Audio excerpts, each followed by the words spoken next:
سلام، من نگین هستم و 10 ساله که به کانادا شهر مونتریال مهاجرت کردم. من مهندس عمرانم و عضو رسمی نظام مهندسی استان کبکم. 8 ساله که ازدواج کردم و 2 فرزند دارم. یه دختر 4.5 ساله و یه پسر 2.5 ساله. در این کانال دوست دارم که از تجربه‌های خودم بعد از مهاجرتم بگم و اونها رو با شما به اشتراک بذارم تا شما بتونید از تجربه‌های من استفاده بکنید و زندگی بهتر و راحت‌تری رو تجربه کنید و بتونید بهتر و سریعتر تصمیم بگیرید.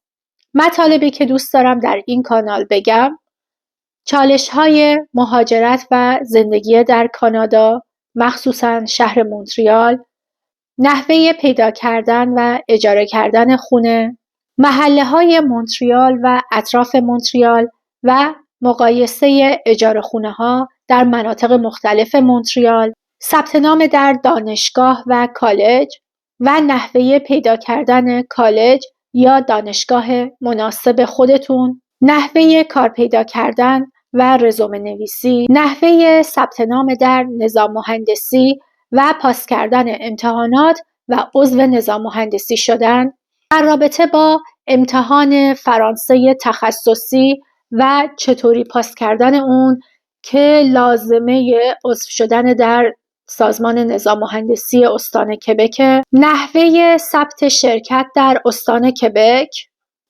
گرفتن مرخصی زایمان و چطوری دکتر خانواده پیدا کردن، چطوری دکتر برای زایمان پیدا کردن و نحوه پیدا کردن بیمارستان مناسب برای زایمان و مقایسه بیمارستان‌های مونتریال با هم، ثبت نام کودک در مهد کودک، مقایسه مهد کودک خانگی با مهد کودک‌های بزرگ و مهد کودک‌های دولتی و خصوصی، نحوه پیدا کردن مهد کودک مناسب کودکتون، چطوری وقت دکتر اورژانسی بگیرید و هر آنچه که برای بهتر زندگی کردن در مونتریال مفیده با شما به اشتراک میذارم.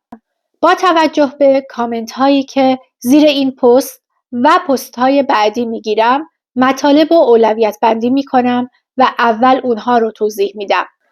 سعی میکنم هفته‌ای 1 یا 2 ویدیو براتون بذارم. دوست دارم در این کانال از تجربه های خودم بگم تا شما بتونید از تجربیات من استفاده کنید و زندگی بهتر و راحت‌تری رو تجربه کنید و بتونید بهتر، راحت‌تر و سریعتر تصمیم بگیرید. لطفاً این کانال رو سابسکرایب کنید تا ویدیوهای بعدی که ضبط میشه رو از دست ندید. ممنونم از وقتی که گذاشتید و ویدیوی من رو تماشا کردید. منتظر پست های بعدی من باشید. تا ویدیوی بعدی، خدا نگهدار.